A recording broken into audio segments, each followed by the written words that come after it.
So it doesn't necessarily mean that it's moving across borders. It's not always smuggling people in crates and trucks and things like that.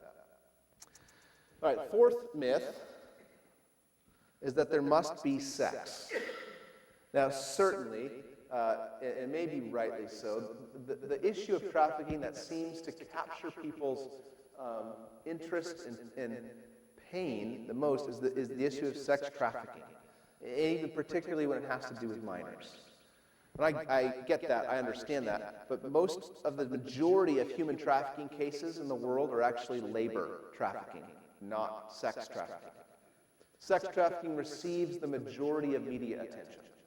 And so that's why it's almost understandable when someone talks about human trafficking, we automatically think of a minor who's trapped as a prostitute or being prostituted. Myth number 5, all victims are minors. Victims actually are both minors and adults. Most forced labor victims are adults. Why? Well, they can work harder. If you're operating a brick kiln and you need hundreds of pounds of bricks moved every day, you don't want a bunch of minors in your operation. You need to find some coercive way to trap adults in the work. Same with rose cutting or rice mills. Things that involve weight or heavy volume tend to be more adults who are trapped. For example, in sex trafficking cases, adults can actually still be coerced involuntarily to be sold for sex. So just because they're 18 or over doesn't mean they're not being forced. So someone who is of age can still be held in force, and it could be by boundary or a threat of physical violence, but also there are other ways to coerce somebody into that work. Particularly threats against family members and false debts. Myth number 6 is that victims will self-identify. I mean, most of us would think, right, like if you were being coerced to do something against your will, particularly if it was a labor that you were not excited to do or something like sex trafficking, most of us would think, well, if I were in that situation, I would just speak up and tell somebody about that. It's just not the reality of someone who's actually been subject to that kind of violence and that kind of abuse. The majority of victims do not necessarily even understand that they've been victimized, particularly in the developing world, where the rule of law is not something that people assume they deserve. All of us have grown up in a context where the rule of law has been this silent force that keeps all the other systems that we love moving and running. So just getting here on decent roads, the opportunity to have a power grid that we're almost certain won't fail, the ability to drink clean water out of any single place in this building where water is flowing. Like all of those systems, like plumbing, are actually secure because we have a really defined sense of the rule of law. And because we set up systems in government and in law and in public justice to make sure that all of these other things are operating and moving smoothly. Most of the developing world, if you were a child born into that context, you'd never have any sense that the rule of law or that someone in law would be there to protect you or rescue you. It's just simply the case that most people assume that they're on their own. And so if you're a victim or you may not know the law, you may have been coerced and manipulated to do something you didn't want to do, and you may not even know that you were abused or that you have been coerced. So this is also due to several other factors that are going on in the dynamic of a trafficking situation. Victims are often dealing with shame, confusion, lack of understanding about their rights, distrust of law enforcement, accepting the lies of perpetrators, or they're just not ready to admit the truth. All of these factors are going on in the mind and the psyche of a victim who has been trafficked. So this understandably and frequently results in victims' inconsistent statements. As one truth comes out, they're able to understand and admit what happens, but then there's a contradiction to maybe what they said in the first place. So, for example, this would be the case a lot of times in labor. Someone is a recruiter. They might gather up some laborers in Colombia, and then they'll bring them up to Mexico. And as soon as they get to Mexico, as part of the condition of getting from Colombia to Mexico could be they needed to give the person all their papers and their money up front. Well, then they get to Mexico and they discover they're never going to get their papers and their money back. Or those things are locked away and they say, okay, you didn't actually pay me enough. Now you have to work and earn this much money, and then you can get your documents back. And oh, by the way, you're here illegally, so if you run away, you're going to get arrested and thrown in a Mexican prison, and no one will ever see you again. So if you're from Colombia and you don't know Mexican law, that's one of the ways you get tricked. So self-identifying all of a sudden sounds very risky because you don't want to end up away from your family forever in a Mexican jail. Now, I just picked 2 random countries. You could insert the name of any 2 countries in those places, or any 2 states, or counties, or whatever it might be. So you can see then why victims, all the layers of complexity that they're buried under as they've been coerced into this forced labor, or as they've been trafficked. Myth number 7, origin, transit, and destination countries. A lot of people want to know, well, is this country one of those 3? Are they an origin country, where that means like people are being recruited, or are they a transit country, which means people are being moved through there, or are they the destination country, where people are actually then held in trafficking? The argument that a nation is merely a transit country is most frequently an argument that's used practically to avoid action and responsibility. So countries will say, well, we're just a transit country. Like, we don't actually have anybody being recruited, and we don't have anybody being held in slavery in our country. So the transit country is usually a duck when people say that.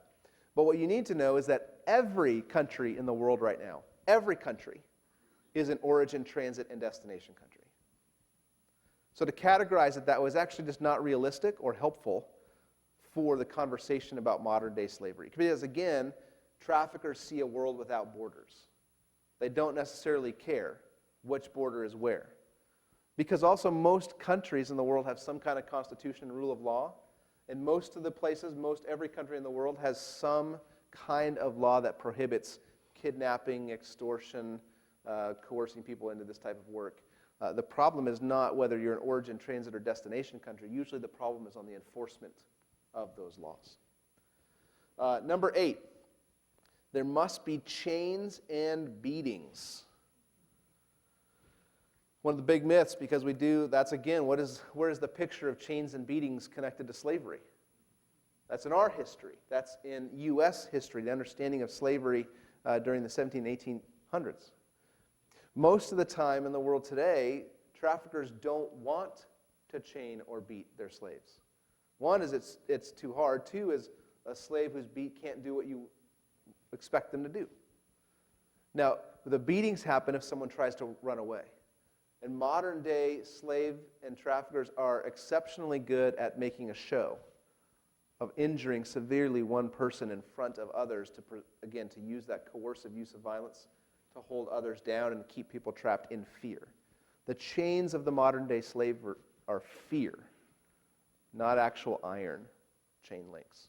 So you could drive through the Indian countryside and see laborers working, and it's really difficult to tell, are these laborers there and getting paid a fair wage on their own choices, or are they there out of force? A place where IJM has recently started work is in the country of Ghana. Ghana has the largest man-made lake in the world, Lake Volta. And a part of why they created Lake Volta was power and energy, and another reason they created it was to stock it with a bunch of fish to create an easy, sustainable fish industry that only their country would have access to.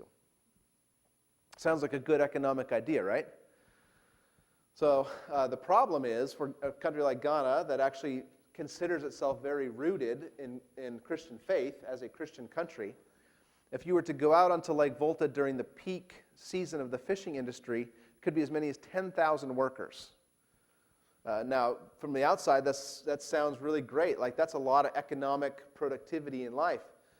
But if you drill beneath the surface and begin to look at what's happening there, you begin to notice there's an overwhelming number of young boys between the ages of 5 and 6 all the way up to like 11 and 12. So the question is, are these boys all out there, like, is the man that's sort of supervising them, is he the dad? But then you start to notice that there's a lot of boys who are naked or clothed in rags, and a lot of boys with distended stomachs and physical outward sores and things. And the man on the boat is not necessarily looking so shabby. So you begin to do some more probing into the issue, and we've recently finished a number of studies on Lake Volta, and by our best estimate, we think that there's as many as 60% of the laborers on Lake Volta are boys between the ages of 6 and 12 who are being held as slaves, who are being used in incredibly dangerous working conditions. Given that it's a man-made lake, there's a number of trees that are underneath the water surface of the water. Nets will often get caught in those. And these boys, who many don't know how to swim, are forced into the lake to untangle the nets. So a number of them end up drowning. So it's an incredible problem for the country, but they don't know how to solve the problem. Now, slavery in Ghana is illegal. Forcing minors into labor is illegal. And the country even has a job description for someone to address this issue. The job position's unfilled. The police force of Ghana don't own a single boat. I wonder, how are you going to enforce the laws on Lake Volta if you don't have a boat? The issue for them is they just didn't know how to do it. So they actually, 2 years ago, invited IJM to come into the country. It's the first time this happened in our history where a national government contacted us and said, will you please come help us? And so we opened, just in the fourth quarter of last year, our office in Ghana near Lake Volta, and we'll begin next year working to end slavery on the lake. So there aren't chains, there aren't beatings. Most of the time, those boys are held just by threat of violence. They're held by lies. They're held by actually really no hope. They don't think anybody's going to come to ever rescue them. And so they don't know what else to do but to go out and to do what their boatmaster says. Myth number 9. There we go. Animals can be trafficked. I kind of threw that one in there just for fun. This is actually something there's some people that get concerned about animal trafficking, and I'm like, there aren't really like laws like we think of with human trafficking. So it's different thing altogether, but legislatively, animals are not considered eligible to be considered victims of human trafficking. So if you want, again, I think sometimes if anyone ever starts going on the conversation about animals, when you're talking about human trafficking, it's a sign of they're a little bit uncomfortable with the subject matter. That's okay. You can't force anybody to be engaged in this issue of modern-day slavery. It's a weighty matter. It's not something that's really chipper. In fact, it's not great to have this kind of content before dinner. Some of you aren't even going to eat. You're just going, I don't feel like eating. But usually if someone tries to redirect conversation towards animal trafficking, it's a sign that maybe they're a little bit uncomfortable about the subject matter. Maybe I should change the subject altogether. The last myth, actually, no, I think I've got one more. I've got 11. Myth number 10, though, is that this idea of damsels in distress. Sometimes we would think that if you were to show up someplace and announce that you're here to rescue you because you're trapped, there's not always a positive response to that. A lot of that has to do with distrust, but the victims themselves actually don't always want to be rescued. And there's an explanation that's false, in which victims will respond with great relief when they are rescued. Practically, a rescue is disruptive. Even though it's providing freedom from forced labor or forced sex, in the moment, the police are coming in, there's the threat that the victims, maybe that the trafficker told them the truth, and the victims are fearful that they're going to be arrested, they're confused about what's happening, who's actually there to help them, or who's going to actually come to hurt them. In many cases, the police have shown up and participated in the abuse. It's not uncommon in India for the police to be on the take from the brothel owners and to be able to come and take advantage of the girls whenever they like. Or one particularly large slave owner in India had actually used the police to help him run down runaway slaves from his brick kiln. So in some cases, they think all the police are corrupt because that's just what they've seen. So it's not always a great relief when you show up and do a rescue. You really have to earn trust. You have to do it well and carefully and really give them time, the victims, some time and space to discover the truth of what's going on. Forgot that I had added a myth 11. Myth 11 is that criminal prosecution is not needed. The myth here is that, if we just do enough rescue, we just keep doing rescues, and if you can just do prevention, or if you can really transform the culture, if you can buy the right products that are, slave-free in their labor chain, if you can drink the right coffee and eat the right chocolate, that's all slave-free. If you can do all these kind of things, then eventually slavery will just evaporate. And we actually think that it's just not true.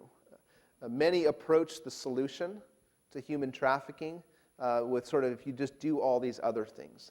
But I'll tell you that the number one way to end slavery and trafficking in the world is to rescue the victims, but at the same time put the perpetrators in jail. If you can actually, the things that motivate traffickers are power and greed. And they only stop when justice overpowers them or when they cannot profit from it any longer. So when it's accurately viewed as an economic enterprise, not simply a human rights violation, and that's where freedom and anti-slavery movements began, as human rights violations, until it's also viewed as economic enterprise, well, then we can follow the money to the source of the problem and provide a sustainable end. An economic problem means you put those who are benefiting from this illegal economic activity away, you put them in prison, and then undercut the ability for them to continue to reload and keep doing it. The urgent truth, and where we started at this point, is that around the world there are 35.8 million of the poorest in the world who are trapped in slavery. A couple other things I'll just say about, to wrap up this myths section idea, is human trafficking does not include the areas of illegal child adoption, trade in human organs. It doesn't include, it's some but not all of child pornography as part of trafficking. It does not include all of prostitution. There are some countries that have legal prostitution. It's not all labor violations. Labor violations can happen that are not related to trafficking and slavery. And it's not always just poor working or poor living conditions. Sometimes people are just in poverty and need relief from that, and it's not necessarily labor or trafficking. One of the things then about International Justice Mission and what we do in our kind of work. There's been a lot of relief work done in the last 20 years in particular about relieving extreme global poverty. And the number that people often use right now is, $1.25 per day or less. There's been some significant movements in the church world that have been engaging in relief efforts towards those who live in extreme poverty. And the conditions of those who live in extreme poverty generally include, having a livable daily wage, so they need some economic empowerment. So microloans and some tools like that were developed to aid that. It includes food security and clean water. So there's some great organizations doing freshwater wells. Food for the Hungry does a lot of work on programs designed for food security, to making sure food gets to the people who are the poorest, who need it the most. It can have to do with medical availability, access to antibiotics and proper diagnosis. And so there's been a lot of work in the developing world around clinics. Even things like mosquito netting have done a great job in reducing the amount of malaria. So there's been a lot of work to aid so what we've said are the core issues of poverty historically, except for one. Just last year, our founder and president, Gary Haugen, wrote a book that's called The Locust Effect. The locust effect, and the point of the locust effect, is that most of the poor face a plague that we'd actually never really knew or identified. And that plague is everyday violence. It's the reality that most of the global poor in the world live with no law enforcement. And the bullies, the criminals, the thugs, those with the most power in their neighborhoods, their villages, their towns, their cities, operate with impunity. Before I came to IJM, I probably couldn't have defined impunity. Impunity is when people will operate with basically no fear that anybody's ever going to come and get them in trouble for it. So these bullies can just abuse people, and they tend to abuse the poor because they think they have more power over the poor. So they abuse the poor, coerce them into doing things that they wouldn't have chosen to do, just simply because no one's going to come. And so this was the case, for an example, in Shamas' story. So when we met Shama, she was about 10 years old. And Shama lived in a poor family. She lived in a family that her father probably made in that less than $2 a day pay range. And tragedy struck her family when she was 7 years old. Her mother was pregnant with another sibling for Shama. And as labor begun, Mom began to enter into some complications. So Shama's father, not knowing what to do, went to the doctor in the village and said, "We need you to come right away. I'm going to lose a baby and my wife."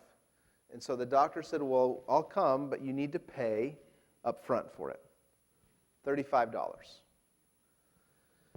Shama's dad had never seen $35 altogether at one time. And so he took out a loan from a local money lender in the city and got the $35, and the doctor goes over to help Shama's mother, delivers the baby. Shama's mother lives. That part works out great. The money lender, though, turns out to be not a very good character. Moneylender is a man who owns a small syndicate of forced child laborers. And so what he does is he takes the loan and says, "Look, you're never going to be able to pay this off doing the work you do, so your daughter needs to come work for me." He has no choice. And so Shama begins to go work for this man, and her life becomes 6 days a week sitting on his front porch for 12 hours a day rolling cigarettes. Now here's the terrible twist in the story.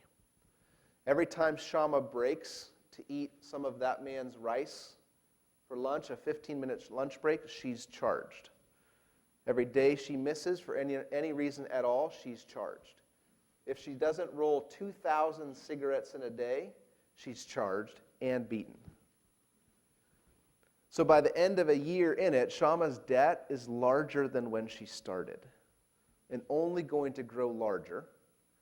And if Shama were to ever even get married and have children, her children would also be forced to do the same work that she had done her whole life. So this is how one person on a $35 loan ensnares and traps a person, even a whole family. Thankfully for Shama, we actually had discovered this man's practices in this city. And so we were able to, on Shama's day off, gather her testimony, got the testimony of the father. We brought all the evidence before a secure police contact on a Friday, and they said, "Okay, we see you've got enough evidence. We think we could take this before court." So it's Friday. It's too late in the day, though. It says, "Let's come back. Let's go back. We'll do it on Monday." So over the weekend, our small team, this was This was a number of years ago when we first began our bonded labor work in India. And so this small team over the weekend says, well, we're in southern India where 3 to 5% of the people are Christian. And our team says, well, we should go pray. We've got to find some people to pray with if this is going to happen and work. And so we find a small little church in the country not far from where Shama lived. And we go to that church and to pray. And who should turn out to be the guest speaker at that church? But the judge that we would see on Monday. This judge was so moved by Shama's story and this incident and by our evidence presented to him that he actually went on with the police to bust a syndicate of 544 children in this area that were all being held as slaves. So the very next day, Shama was actually able just to go to school with all the rest of the girls her age and start learning and start getting education again.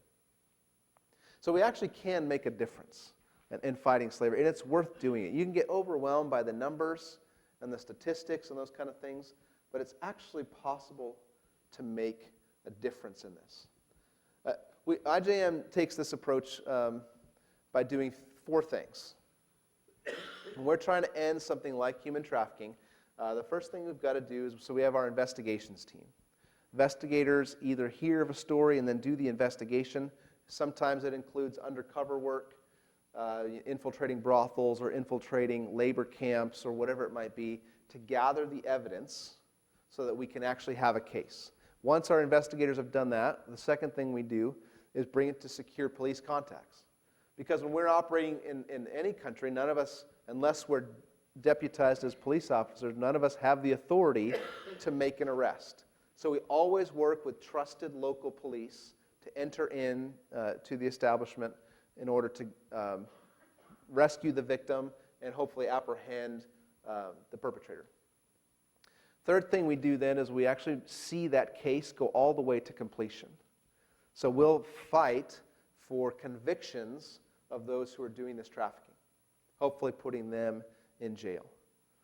And as we're doing all of this, the final thing we do is we care for the client all the way through that system of trial, all the way into life beyond. And so sometimes our aftercare can go on for up to 2 years.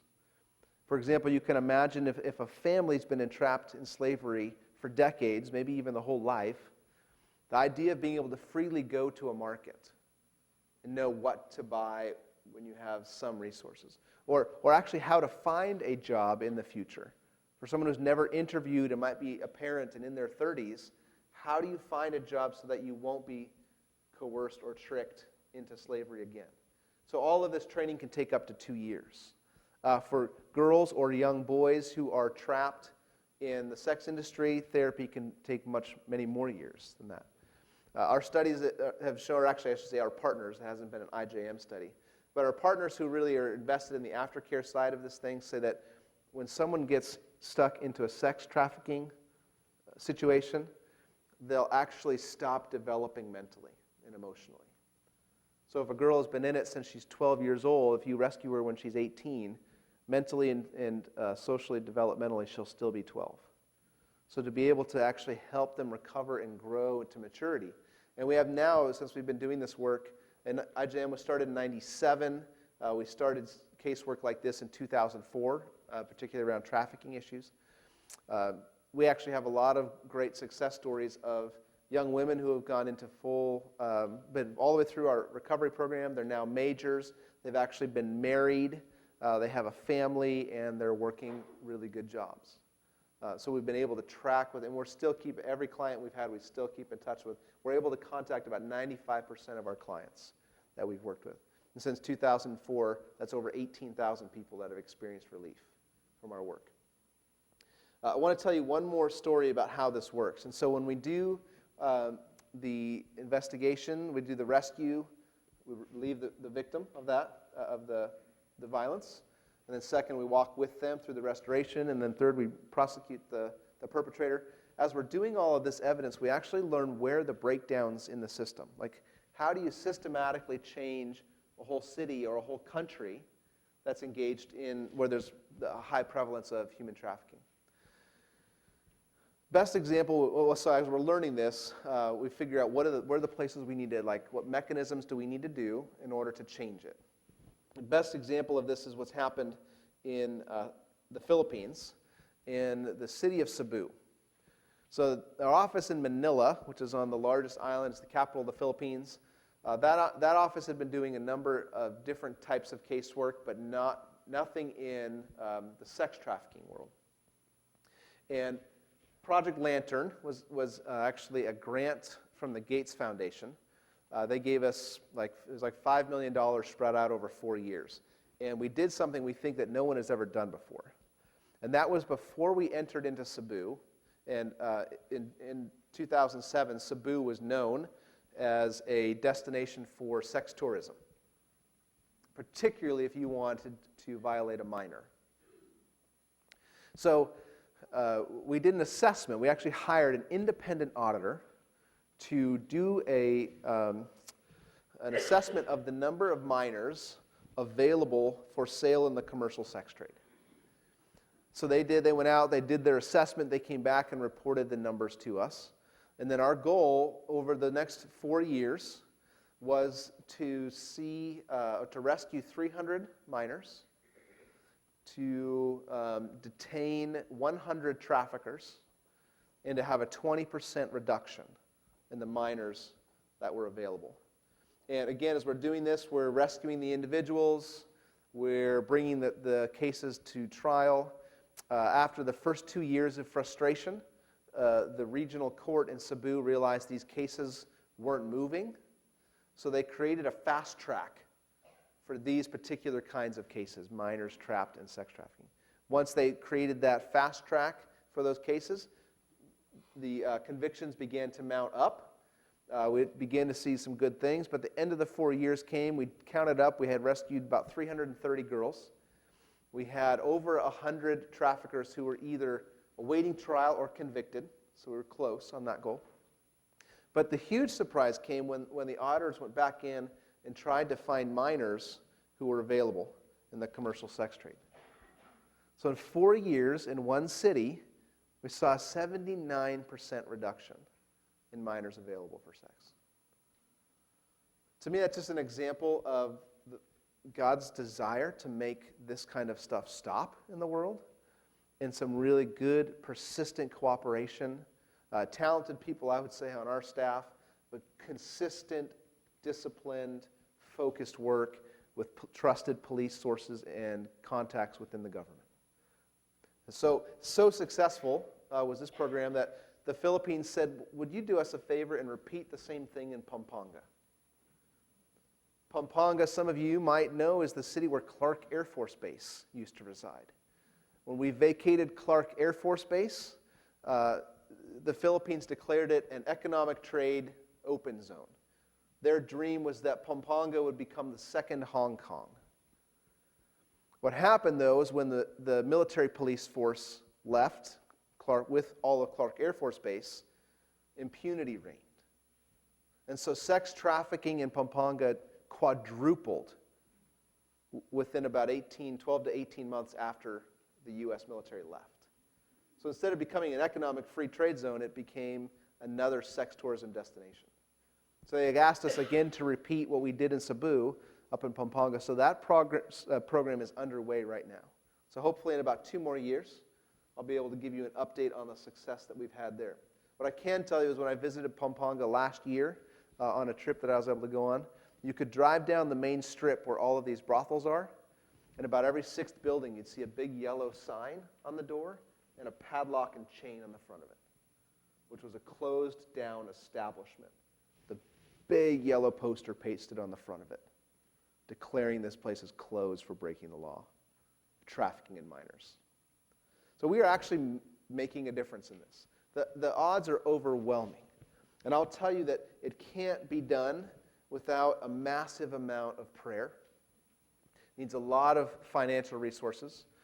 Human trafficking is now, the number just changed.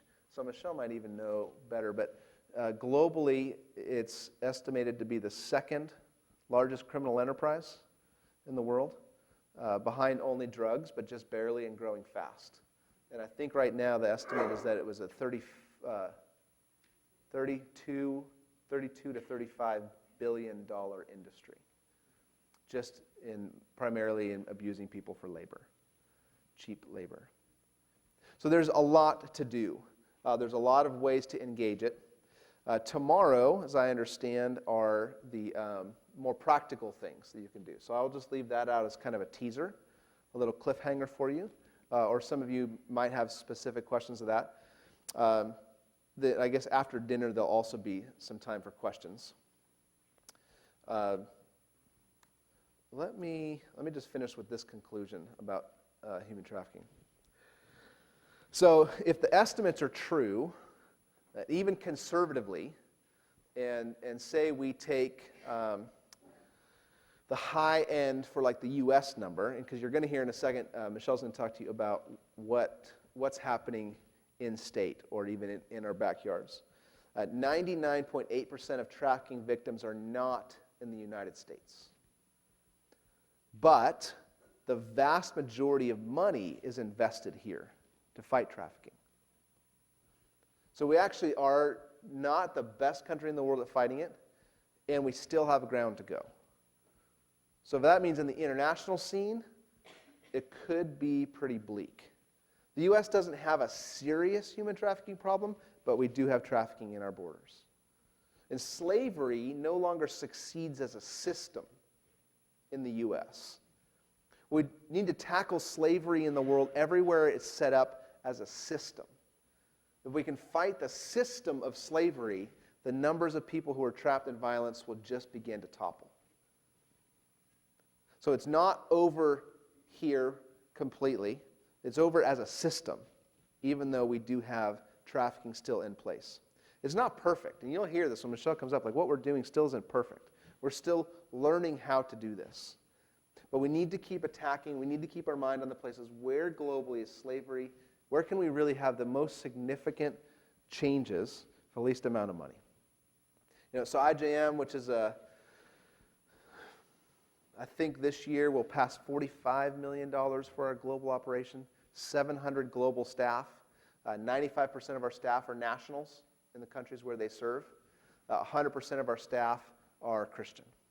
So we're all doing this out of our common conviction of setting the captives free, protecting the widow and the orphan, pleading the case of the oppressed, setting the captive free, freeing the slave. None of our staff, except those who do fundraising professionally, actually are fundraising. All of our staff who are trained attorneys get to be practicing law. All of who are investigators get to do police work and training the whole time. And one more thing about just how changes are happening. In the state of Tamil Nadu in India, it's the largest standing police force in the world. They have 11,000 constables, and they're still not fully staffed. In fact, they're way understaffed, but 11,000. And effectively, the training that they were given when they joined the police force in Tamil Nadu is, here's your cane, here's your badge, go out and do some good work.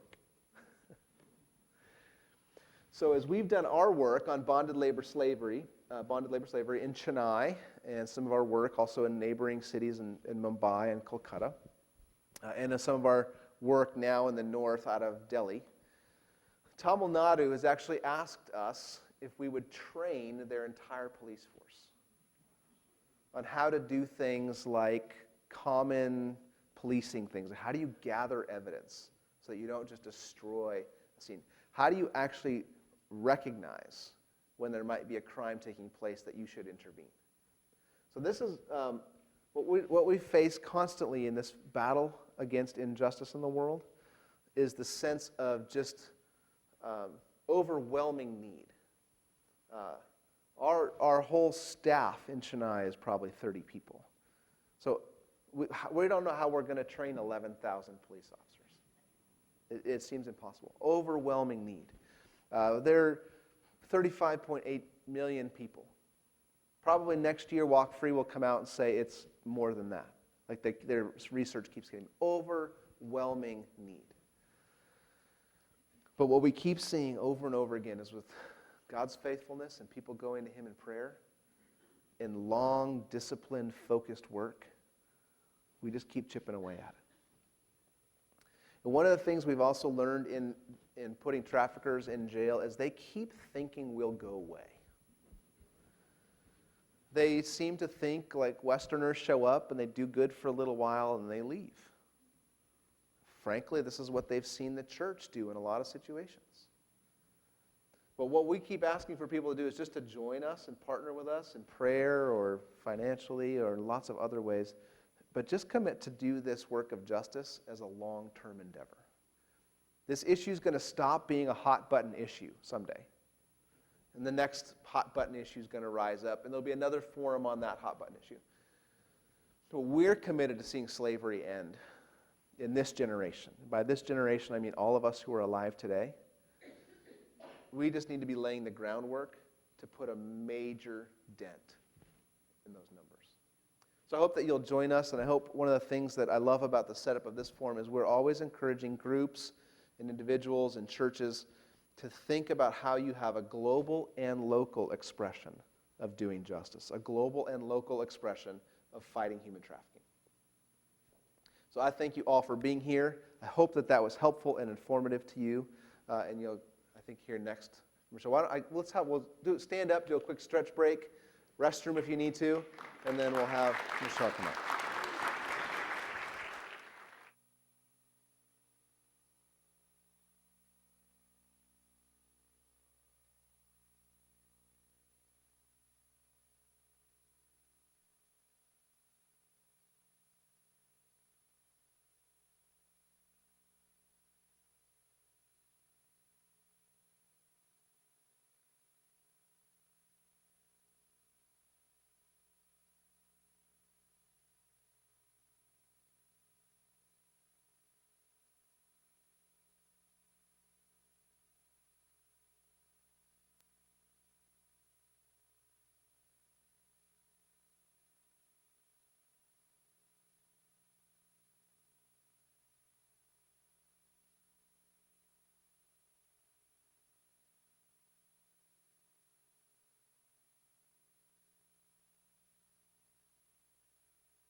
For me? Good? Okay. All right, welcome back, everyone. We're going to move on to our next presentation. I do want to remind you, we have a Q&A session with our presenters following dinner, so store away any questions or thoughts that you've got that you want to follow up with our speakers, because you'll have the opportunity to do that.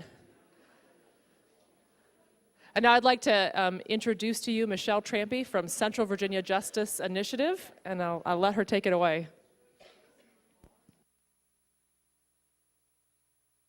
Hello?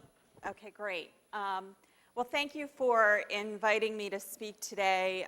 Joe did a great job, and a couple things I wanted to do before I level set was just kind of explain what I was going to try to do here. I was asked to talk more about trafficking locally, Virginia, as well as regionally, and so I've tried to do that. And the way I did this is we have a presentation that we normally go through with our actually schools or principals, teachers who are interested in prevention education. And so what I did was I took that and I adjusted it. So actually some of these pages will look probably familiar to Joe because we use them in the prevention project, that we'll talk about tomorrow.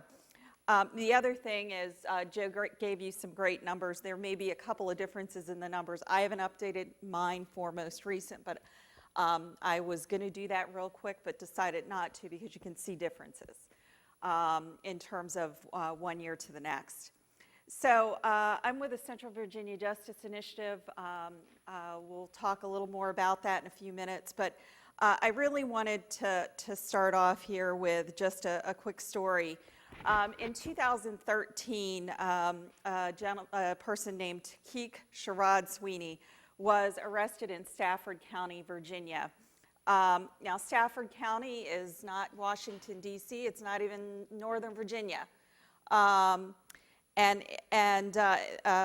Sweeney was arrested after one of the many women he had forced into prostitution was arrested in a hotel off of Warrenton Road. Now, Warrenton Road, you may not know this, Route 17, right? Sweeney controlled, and remember Route 17 because I'm going to come back to it if I don't, remind me. Sweeney controlled and brutally abused women and girls up and down the East Coast for years.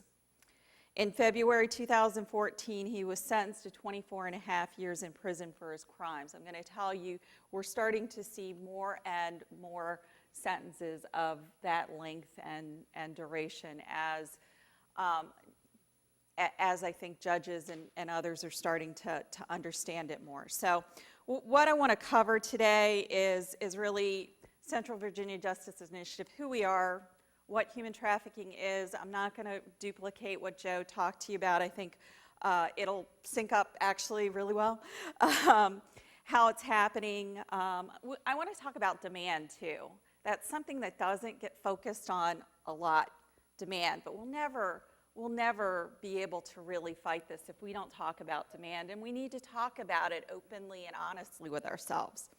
We're going to talk about who the traffickers are, who the victims are, and then what boy, I spelled my own organization wrong. It's CVJI, Central Virginia Justice Initiative, and what we're doing about it. Because we're going to talk more in detail tomorrow, but I want folks to understand that there is something we can do. It is very hopeful. I mean, you heard some of the statistics that Joe said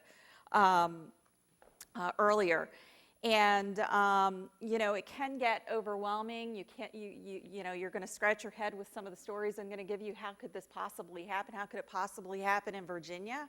How could it possibly happen less than 50 miles from here? But the truth of the matter is there's stuff we can do. There's a lot we can do, and we are in a country where we can actually affect change, and so and pretty easily too, compared to some of the countries that Joe and IJM work in. So let's kind of get started. Who are we? We are a faith-based organization made up of volunteers in the Fredericksburg, Stafford, and Spotsylvania and surrounding areas. So we're actually growing. We probably have about 70 plus people on our distribution list, and we probably have maybe 10 to 12 people who are regular attenders to our meetings and actually do stuff. So it's not just me and one other person, which is great. We're committed to really using our gifts and talents in the battle against human trafficking in all its forms, and so that's sex and labor trafficking, which we'll really talk about today. I put organ trafficking on here. It's not something that we really see in the United States.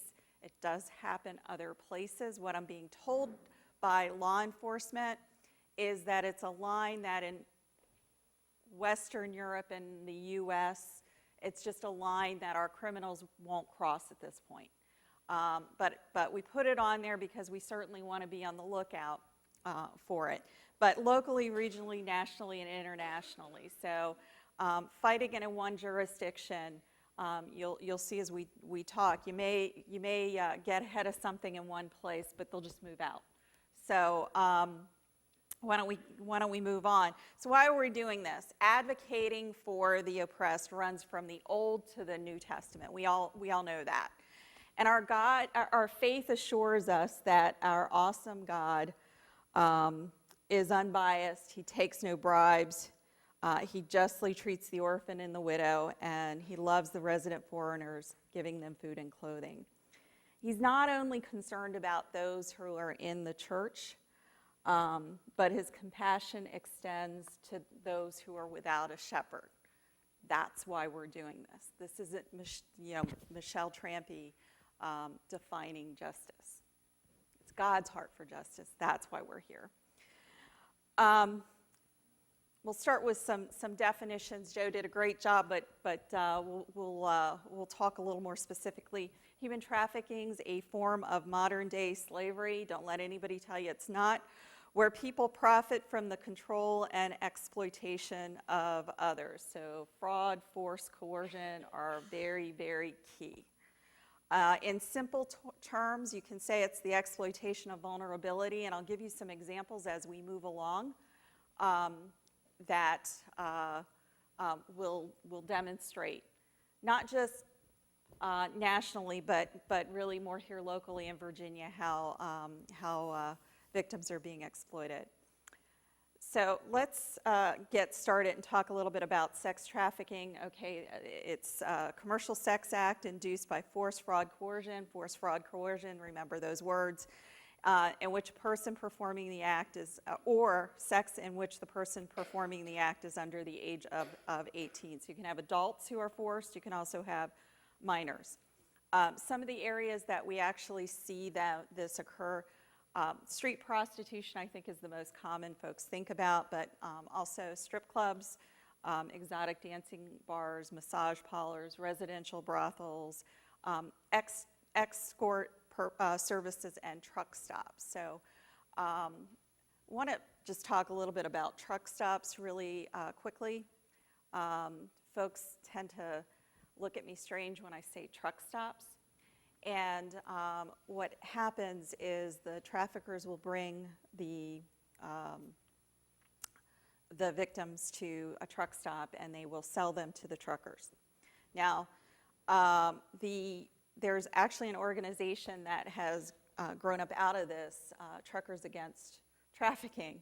And so the truckers are starting to self-police themselves and they'll turn this in. Now, the reason why I said Route 17, Route 17 is a corridor of significance for Virginia. And does anybody know why it's a corridor of significance for Virginia? It's the old truck route.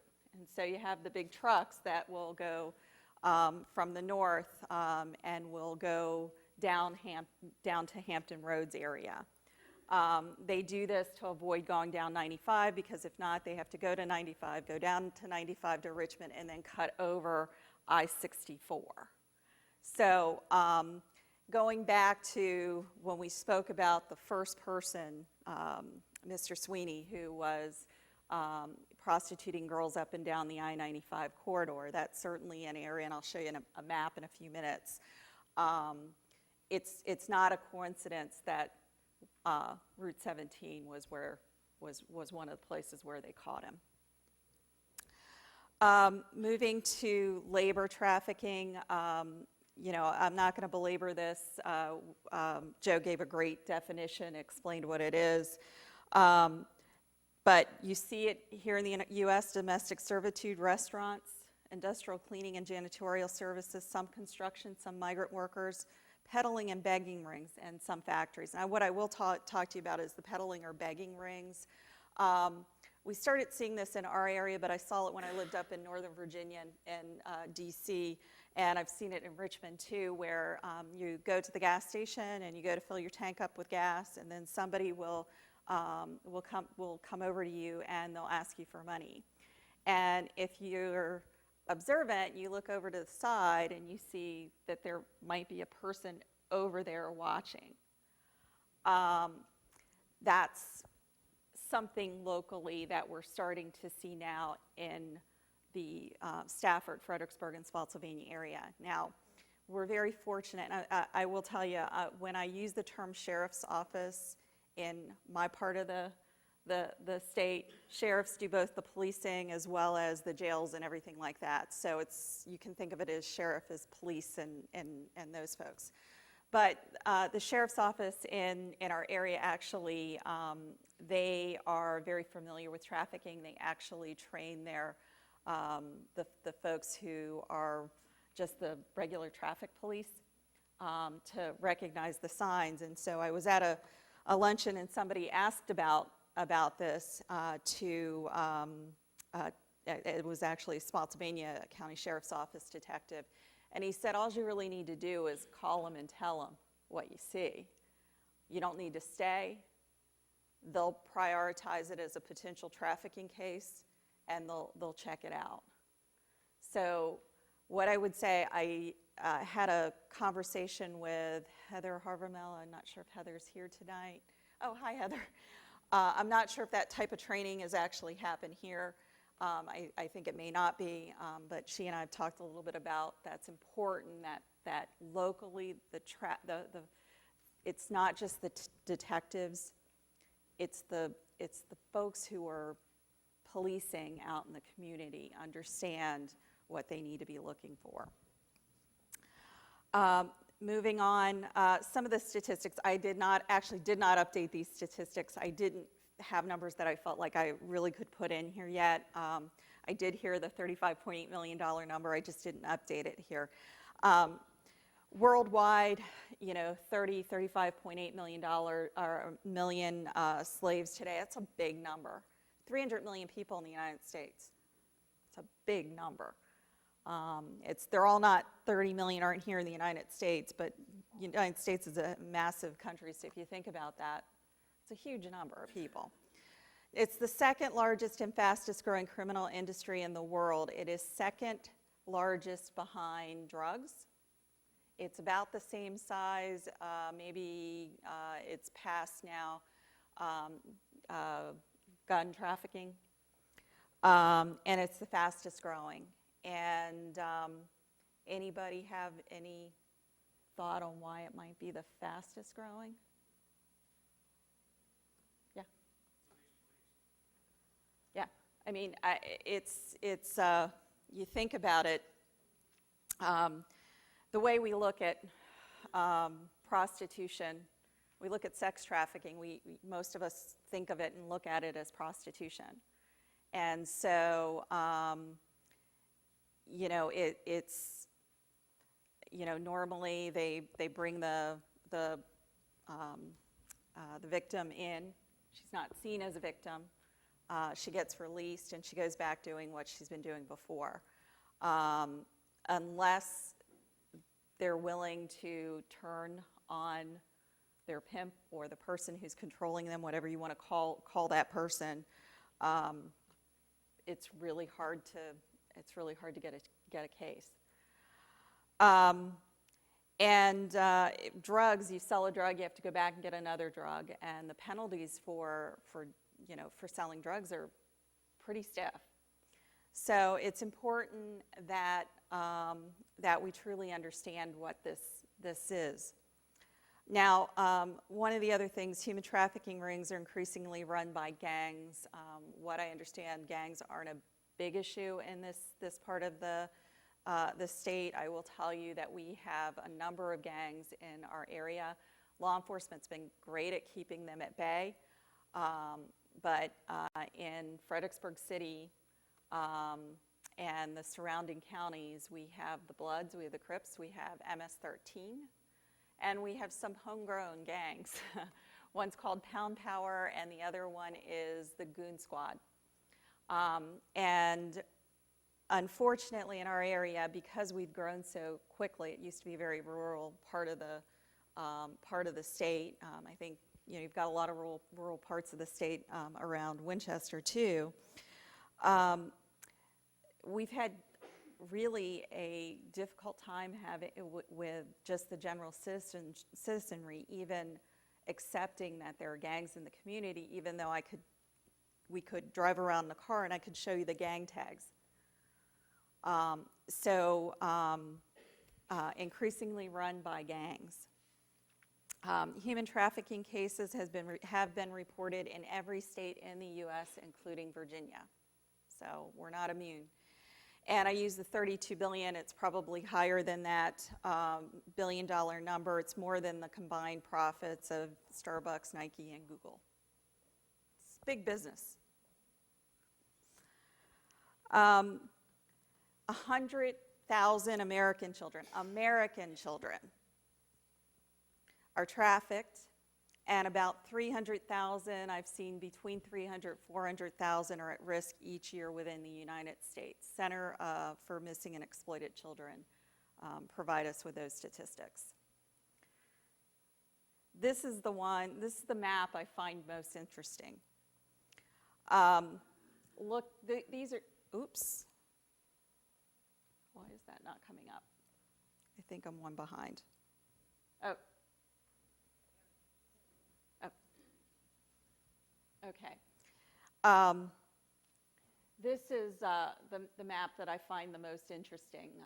These are the top 20 human trafficking jurisdictions in the country.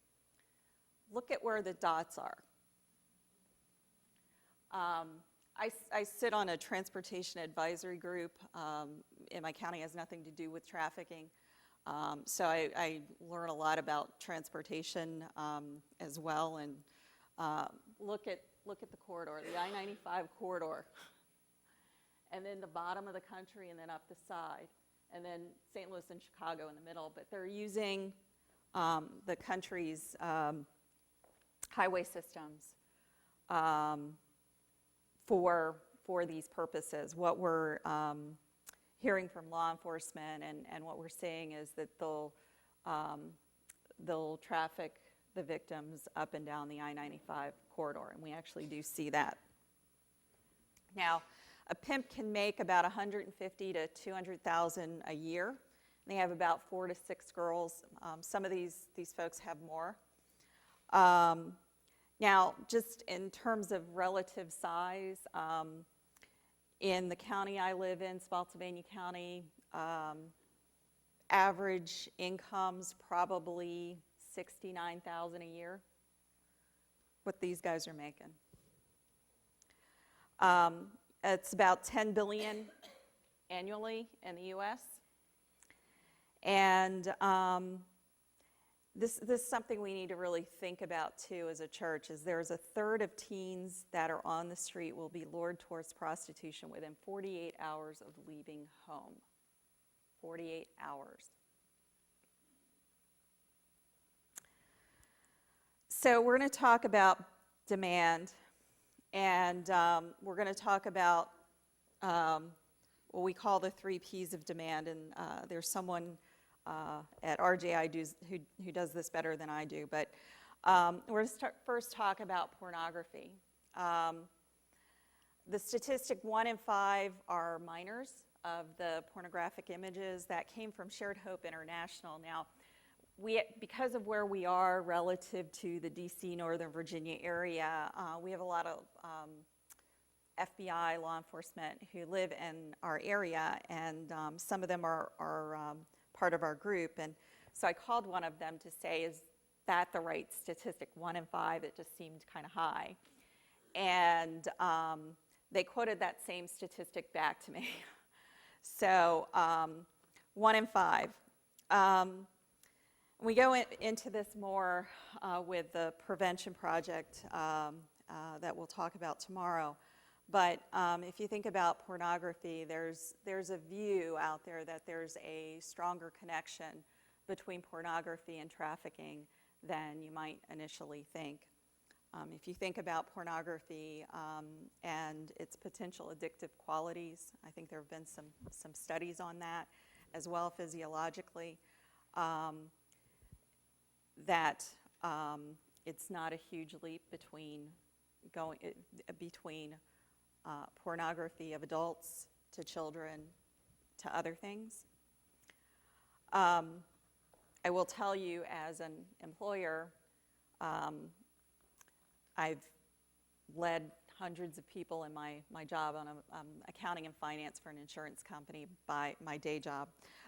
And I have not had to fire many people. I will say that half of them have been because of pornography in the workplace.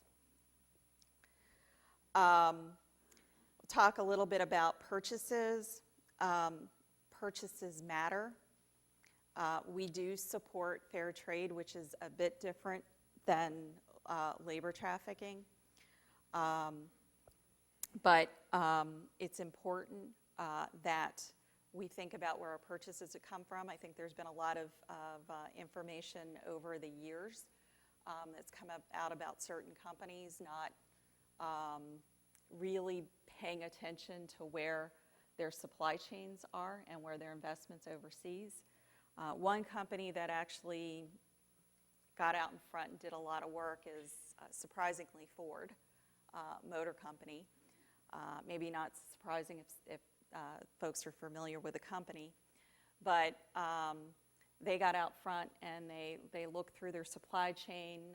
They have human trafficking as well as human rights requirements of their suppliers.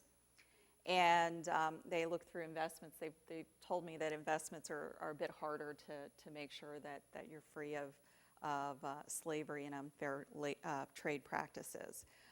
But our purchases matter, and our group's doing things like fair trade fashion shows, which are fun, but people will pay attention and learn something.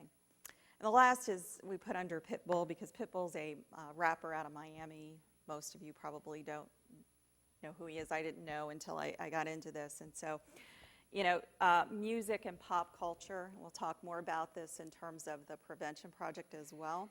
Music and pop culture make a difference. And what we've seen over the years is more and more focus on not just prostitution, but Pitbull in particular sings about things or raps about things that are very closely tied to trafficking. We don't say throw away all your music or anything like that, but it's important for young folks to understand what they're listening to. And once you tell them, once they understand, they start to get it. But media, popular culture have a lot to influence kids a lot. So it's important that we tell them the truth. And that's what I'll say now. I've got a quote a little later, which will maybe bring it home a little more. So who are the traffickers? Joe did a nice job. They're both females and they are males. Both have been convicted.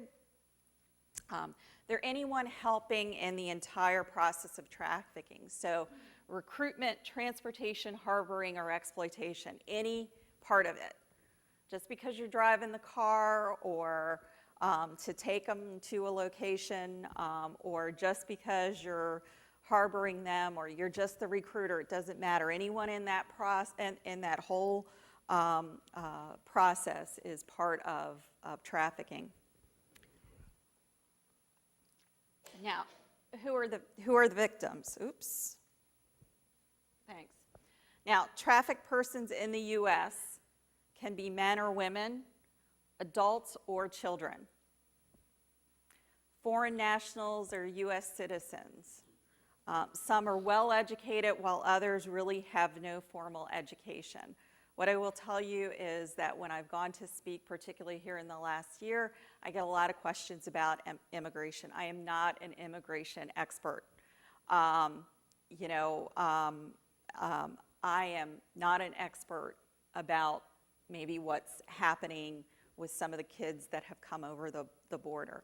I would say Joe probably has a better view on that than I do. The average age of entry into forced prostitution in the U.S. is between 13 and 14 years of age. I will tell you it's come down over the years, with the majority entering between 11 and 18. We're tending to give you ranges here because it's kind of hard to pin down. Now, I'm going to show you a picture and tell you a little story. And we do use this with our discussions with educators, and this one tends to get their attention. These are two girls, maybe 14, 15 years old.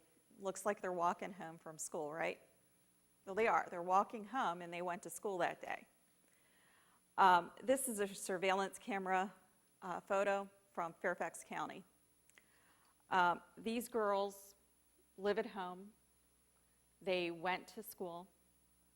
After school, they were picked up by their trafficker, taken for an hour or two to be sold, and then dropped off at home. Fairfax County, Virginia. Now, no one suspected anything at home. And there's an FBI agent who is come to some of our meetings and who is actually great with giving us information when we need it. I talked to him about this because this is a little disturbing, right? And he said, you know, Michelle, he said, as a parent, I had to scratch my head, but he said, as an FBI agent, it didn't shock me. So, you know, it doesn't necessarily have to be someone who is in what you would traditionally consider to be prostitution. It could be a gang who has infiltrated schools.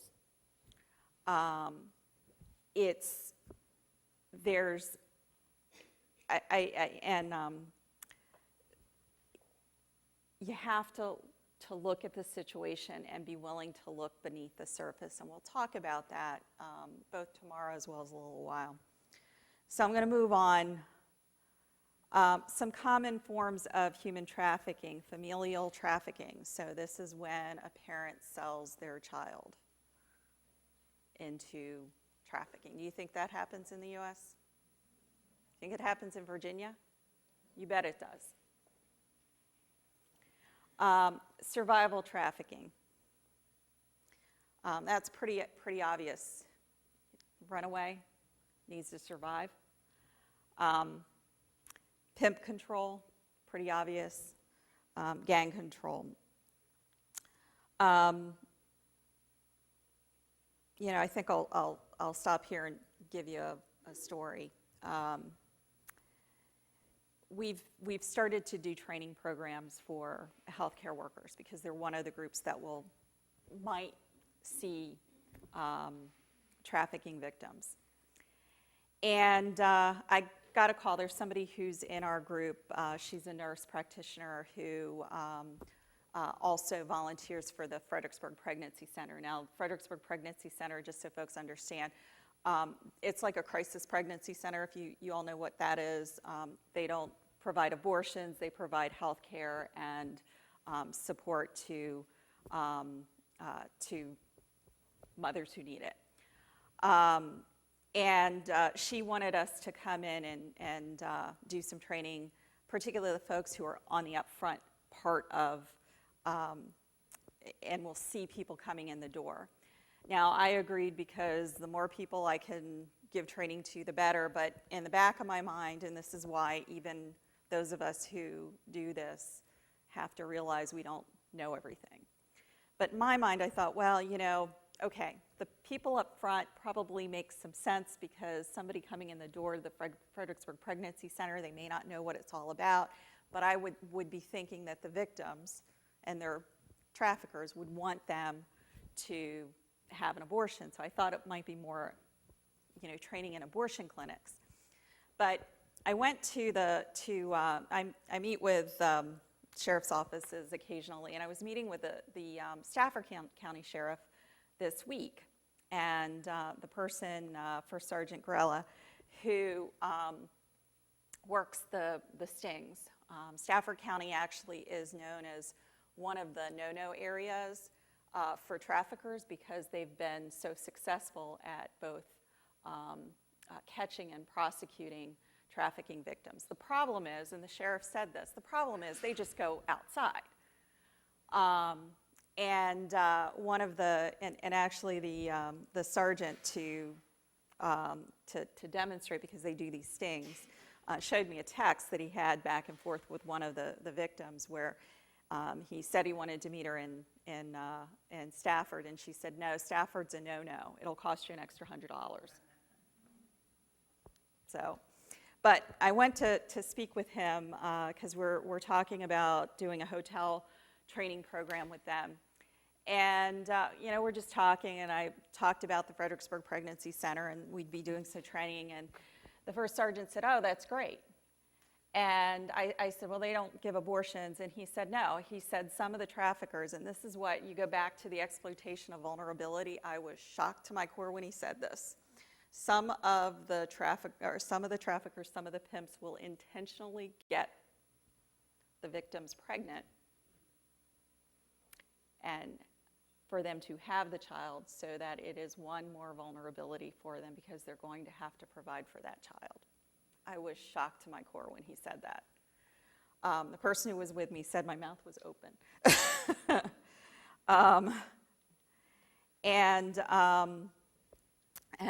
You know, so that's anecdotal. I don't know if that happens across the country, but that was a conversation I had this week in Stafford County with the sheriff's office. So, you know, the level of exploitation here, they'll do anything. So, moving on to recruiting. Did it change? Okay. Apologize, I just got a new iPad mini and I'm not doing well with it. But if you look at recruiting, because recruiting is not showing up on my pad. Okay, there it is. Recruiting methods, online, social media. I think I gave Marin a list of movies and books a while ago that were suggested. There's one movie that we're probably going to do a free movie night on. It's one of our awareness programs that is called Finding Faith. One of the reasons why we want to do it is that it's any age child could see this and get a message from it. There are some out there like Nefarious who are great movies, but you know, I have to caution parents in terms of having their kids see them. But Finding Faith is actually a good one. I think it was made here in Virginia or has some connections to Virginia. But it's a movie that talks about online trafficking, where a girl who's lured through the internet. I've spoken to a number, as I said, law enforcement in our area, and the sexting is really a big deal now. What the criminals will do is it's kind of the first lure they'll throw out there, and they'll get them to send maybe a somewhat suggestive picture to a teen or preteen, and mostly teens, I'm sorry. But they'll send the lure out, and so they'll send something back. And they'll keep doing it until they get something where they can actually use it as a type of, use it against them. So if you don't do what I want you to do, I'm going to send this to your parents, or I'm going to send this to your school. And there have been some cases that have occurred in the area for that. So, you know, what I would say is these criminals are tech savvy. So if you don't think it's in your community, if there's an internet in your community, it's in your community. So folks need to understand that. There are safe surfing, and there are a number of good things on the internet where it'll give parents and kids good tips on internet safety. But you have to be careful. You have to be vigilant here.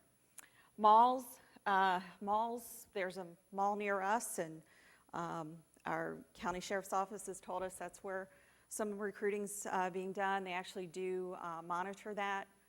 Certainly most law enforcement agencies have limited resources, so they can't send 20 people there. They may have 1 or 2, depending upon the time of the year. Parties, particularly skip parties, where you want to, and I'm not sure how I'm doing on time, but I only have a few more pages here. Skip parties, so kids want to skip school, and so they go to a party.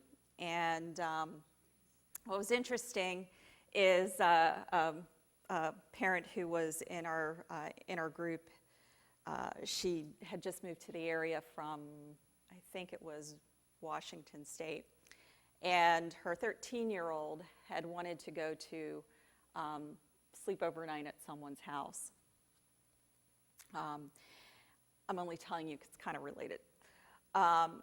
And she said, not until I meet the parents, right? I want to make sure they're going to be there. I want to meet the parents, et cetera, et cetera. So the girls had an adult contact her and came to the house, introduced themselves as the parent of the girl who was having the party. Through a number of conversations with others in the neighborhood, found out that wasn't the parent, wasn't even related. The party was obviously canceled, and she took appropriate steps to deal with it, but who knows what that man would have done. Bus stops, schools, we'll talk about the school prevention project, that was developed here in Virginia. I did not develop it, so no credit to me, credit to Richmond Justice Initiative. Neighborhood, the boyfriend or lover boy method, that probably the #1 method, and it can be combined with the internet. Girl thinks she's in love, and low self-esteem, thinks she's in love. Eventually there's a money issue. Well, here's a way for me to solve my money issue. Happens probably in just about every country where trafficking occurs, but it does happen here in the U.S. Girlfriends of pimps will be recruiters, gang members. Gangs are kind of a little different. I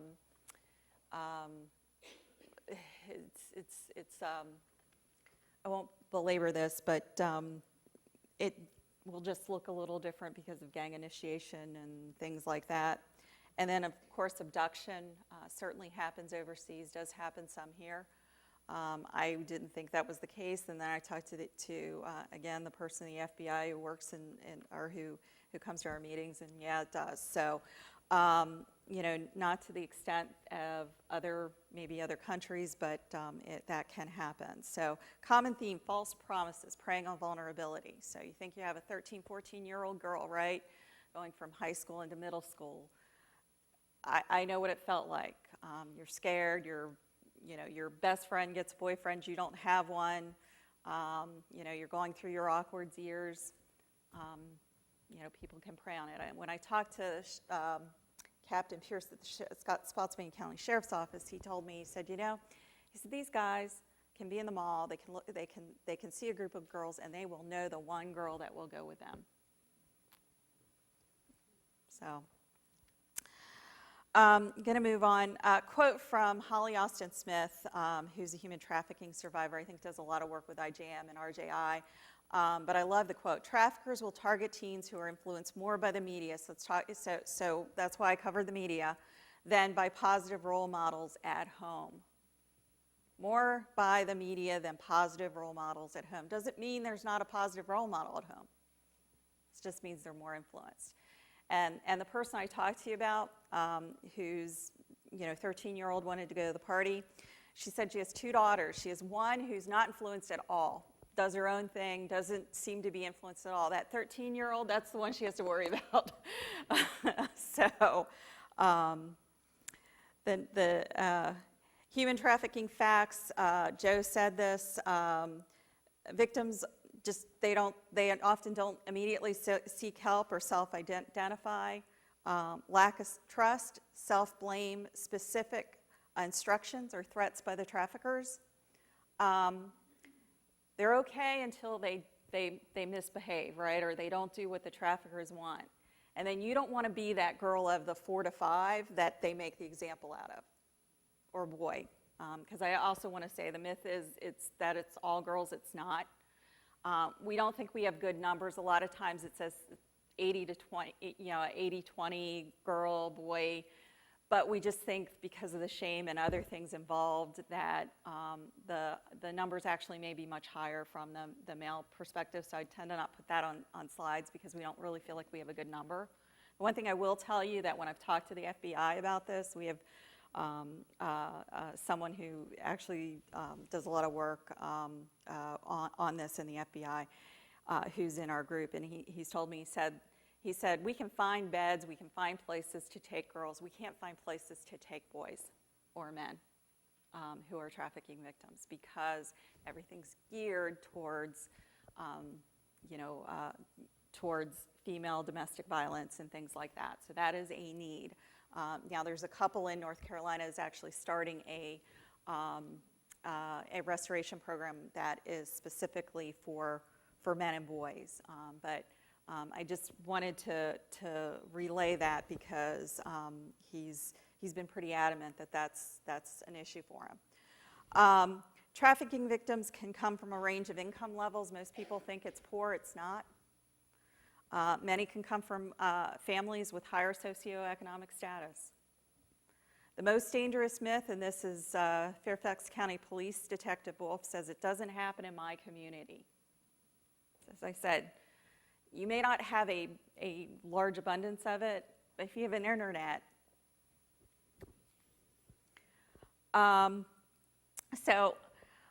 That's really what I wanted to cover. I want to talk a little bit what RJI is doing, and I think we'll end at the right time, I'm hoping. First, a couple of things that we're doing. We are very much aligned with the Richmond Justice Initiative, the Virginia Beach Justice Initiative, and a number of other JIs in Virginia. We focus on a few things. We actually may get into other things based on what's happening in our region. First and foremost, awareness. We do free movie nights. We have an evening of awareness that'll be on Mary Washington College campus in March. And we come to things like this. We'll speak to anybody who wants to hear us. We do a lot of work on college campuses and things like that. Education, there are a couple of areas where you will see victims. We talked about healthcare, truck stops, gas stations, etc., hotels. So we're working on education programs that are focused on folks who work in those industries, just so they'll be able to be aware of what they're seeing, and then they'll know what to do, because a lot of people don't know what to do. Prevention, it's really key. The only way we're going to get ahead of this, get further downstream, is if we deal with prevention in our schools, prevention in our churches. Advocacy, we've got some flyers out there. A lot of stuff on advocacy out there because of we're at the beginning of the General Assembly. There's a bill out there, Kids Are Not for Sale in Virginia. There are a lot of bills that have gone through to try to get at human trafficking. This is a standalone bill that will hopefully fill the rest of the gaps, and it's something that we're supporting. And then prayer. We don't do anything without prayer. We pray at every meeting. We pray at the end of every meeting. We have evenings of prayer where we just focus on prayer for victims, for traffickers. And a lot of people have trouble, oh my gosh, I don't want to pray for a trafficker. But they need redemption just like the rest of us. And some of the most amazing testimonies I've ever heard are from traffickers who have come to know Christ and have turned their lives around. It's amazing, and they're beautiful stories. And then really just working with churches. Churches have a great deal of resources. Again, the Christian church has a heart for justice. It's what Christ calls us to do. Long term, our group is actually looking at aftercare programs. One of the things that our Stafford County has told us that they need somebody to call at 2 o'clock in the morning. 2 o'clock in the morning, they've got a case. They'd like a local aftercare program. So while that was in our maybe 5-year long-range plan, I've got to talk to our board of moving that up. Not sure what we're going to do there because we want to make sure that we can walk before we run. Redemption. I will tell you that there are some really great programs out there that are called restoration programs.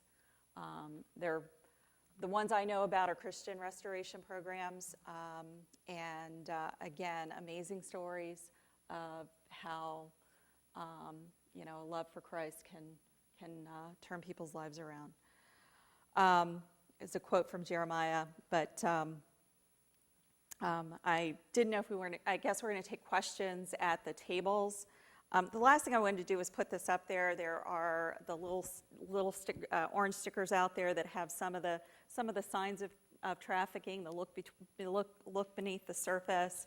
But you can put this in your cell phones. It's 888-3737, 888. Very easy to remember. It is if you suspect a case of human trafficking, you call them. They'll take the call, and they'll figure out what to do about it. It's actually really easy. So that's all I had. Hopefully that helped.